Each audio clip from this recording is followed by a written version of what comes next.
Last month, a photographer in Spain captured the first ever completely white Iberian lynx.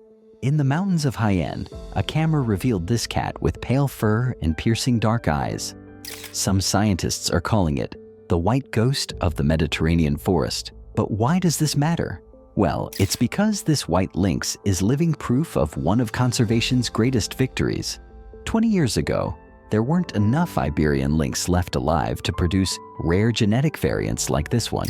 In 2002, we could only find 94 Iberian lynx remaining, and their extinction wasn't far away. But today, we can find over 2,000 roaming through Spain and Portugal. To understand how we pulled an entire species back from the void and why these invisible predators matter so much to forests worldwide, we need to start at the beginning. What is a lynx? Lynxes are medium-sized wildcats, distant cousins to everything from house cats to tigers, but they evolved into something quite special and became specialized hunters of the Northern Hemisphere over millions of years. Several features define them, like short bodies with long, powerful legs, built for their explosive pouncing skills. Their distinctive black ear tufts may enhance their hearing. They have short bobbed tails with black tips and remarkably large and furry paws. A Eurasian lynx's paw can be the size of a human hand, but exerts less ground pressure per square inch than a person walking. The thick fur muffles every step. They're ideally built for winter, as their coats can shift seasonally for cold climates. All lynx are solitary, living and hunting alone except for brief mating periods. They're masters of patience rather than speed.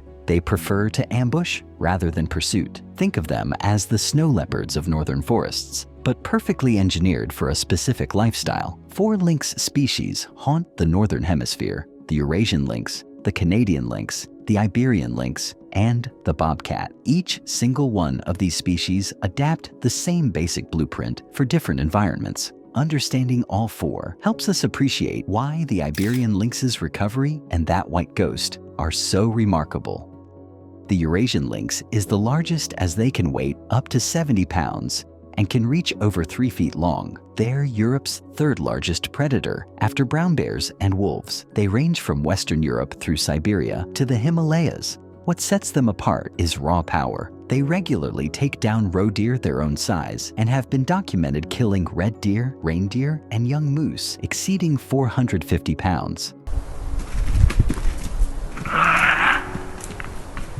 Their long legs and large webbed paws let them move through snow while tackling prey impossible for smaller species. Europeans nearly hunted them to extinction by the 1950s, and entire forest ecosystems collapsed. Their return has been essential for rebalancing these landscapes. The Canadian lynx, on the other hand, has evolved as a snow specialist. They weigh 11 to 37 pounds and live in the boreal forests of Canada and Alaska. Their paws are genuine snowshoes, as they're nearly twice the surface area of a bobcat's. They float across snow that traps other predators, but they're extreme specialists. Snowshoe hares make up 75% of their diet. This creates a remarkable cycle in which lynx and hare populations rise and fall together over 8 to 11 years. When hares crash, lynx stop breeding and may travel over 600 miles searching for food. However, climate change is now interfering with it, and we're watching in real time what happens when you break a 10,000-year-old ecological cycle. The Iberian lynx rarely exceeds 30 pounds. They can only be found on the Iberian Peninsula and adapted to Mediterranean scrubland rather than forests. Rabbits make up 80% of their diet, which makes them even more specialized than Canadian lynx. This is why they became so vulnerable. In 2002, 94 individuals survived in 2 isolated populations. But today, we have over 2,000, and that white lynx from our opening, with pale fur that would make it impossibly visible in green Mediterranean scrub, yet it thrives. This is proof the population has recovered enough to bring genetic diversity and produce rare variants. That's not just a beautiful animal, that's evidence of an ecosystem healing. Lastly, the bobcat. They are the smallest, with 13 to 33 pounds. They can be found from southern Canada to southern Mexico, all across 47 US states. But what makes them remarkable is their adaptability. While other lynxes need specific habitats and prey, bobcats thrive in woodlands, swamps, deserts, even suburban areas. They hunt rabbits, hares, rodents, birds, Deer, simply whatever's available. This flexibility allows them to succeed in human-dominated landscapes where other lynxes fail. Their populations remain stable at 800,000 to over 1 million. They're proof that adaptability can be as powerful as specialization. All lynxes share the ear tufts, short tails, and spotted coats. They all hunt at dawn and dusk, maintain solitary territories, and stay remarkably silent, except during late winter breeding. But what truly unites them is their mastery of invisibility. But how do lynxes vanish? Well, it's a combination of physical and behavioral adaptations refined over millions of years. And this is also why that white lynx in Spain managed to survive. White fur in Mediterranean forests should be a death sentence because it sticks out. But lynx are effective ghosts that even a highly visible variant can thrive. Let's begin with those oversized paws. The size distributes weight, so they barely sink in snow or soft ground. But the thick fur also muffles sound. A lynx can move through dry leaves almost silently, something most predators can only dream to do. Each step is cushioned, and this is why researchers can work for years in lynx habitat without ever hearing one. But that's not just it. Their spotted coat is living camouflage. Biologists explain those patterns break up their outline in dappled forest light. In species like the Eurasian lynx, the coat shifts seasonally from reddish-brown in summer to thick silver gray in winter. It's basically switching their camouflage for the best chance of survival. Their ear tufts and facial ruff help pinpoint prey sounds, while the cat remains frozen. Their eyes contain a reflective layer that amplifies available light. A lynx can see a mouse moving at 250 feet in complete darkness, but the most ghost-like quality is their behavior. Lynx rarely vocalize outside breeding season. During late winter mating, males produce deep growls, and females make loud calls that echo through the trees. Then months of silence return. This combination of silent movement, perfect camouflage, exceptional senses, and behavioral stealth makes them so effective that even a white one can disappear.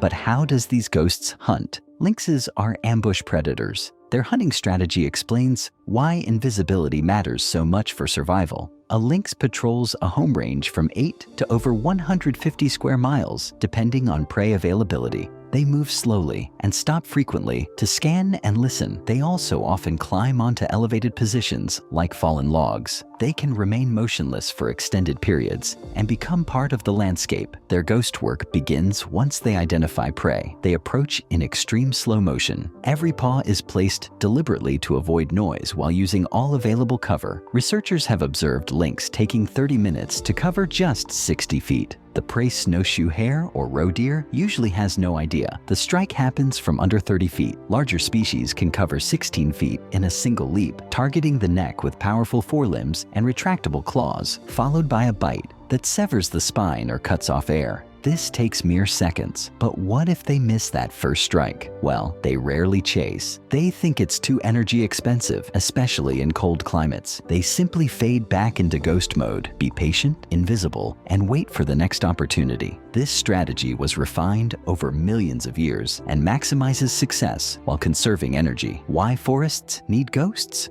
The ecological role of lynx extends far beyond just killing prey. Their presence can restructure entire forest ecosystems. This matters because when we talk about saving species, we're really talking about saving the services they provide to landscapes. And those services ultimately affect us. Deer populations skyrocketed after lynx disappeared from European forests. But the deeper change was invisible. Without predator pressure, deer will just stop moving. They concentrate in comfortable areas, grazing them to bare ground. Forests stopped regenerating completely. Young trees couldn't establish, and forests became aged canopies and empty understories. Less forest means less carbon storage, less clean water, and less biodiversity. And that's why lynx reintroduction revealed something fascinating. Even 50 lynx won't dramatically reduce deer numbers through direct kills. Maybe 2,500 annually, but that's not enough. Their presence creates what scientists call a landscape of fear. Deer are forced to stay alert and keep moving. The grazing pressure gets distributed naturally, and forests regenerate. The ghost doesn't need to be everywhere. They just need to believe lynxes could possibly be everywhere. Each species creates this effect differently.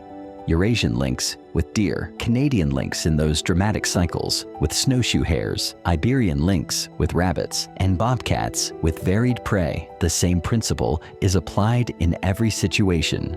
That's when we reach the comeback. The lynx family nearly lost several members during the 20th century. Eurasian lynx crashed to fewer than 700 individuals by the 1950s as they were eliminated from Western and Central Europe through hunting and habitat loss. Conservation efforts like legal protections and reintroduction programs have restored them to around 10,000. But the Iberian lynx faced something much worse. There were only 94 individuals in 2002. That's functionally extinct, just waiting for disease, inbreeding, or bad luck to finish the job. They were split into just 2 isolated populations in southern Spain, separated by highways and development. Problems compounded like domino falling. Roads and development shattered their habitat into fragments, cutting these populations off from each other. This isolation caused inbreeding. The genetic diversity also collapsed, making them more vulnerable to disease and reducing fertility. Meanwhile, disease had devastated rabbit populations, removing 80% of their diet. The Iberian lynx wasn't just endangered, it was standing at the edge of the void. Recovery required every tool we had working at once. Captive breeding programs produced hundreds of kittens,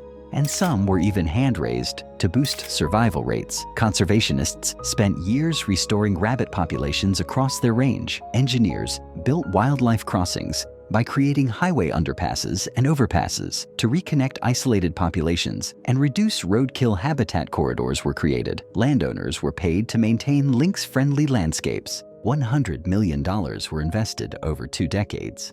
The result? Over 2,000 individuals today. Now, the Iberian lynx was reclassified from endangered to vulnerable since 2024. And that white lynx we opened with is proof. The population recovered enough genetic diversity that rare variants can now appear and survive. A white cat hunting Mediterranean scrub that couldn't have existed 20 years ago, but now it represents one of conservation's greatest victories. However, the Canadian lynx is now facing a different enemy. Climate change is rewriting the snow patterns both species depend on. Warmer winters disrupt snowshoe hares' color. This makes them more visible to wolves, coyotes, and wolverines. This forces lynxes to compete with larger, more aggressive predators they usually avoid. Their habitat fragmentation from logging also continues. They're listed as threatened in the lower 48 states, and their future depends on maintaining the vast boreal forests in a warming world. In the meantime, bobcats remain stable as their adaptability allows populations to thrive even as landscapes change around them.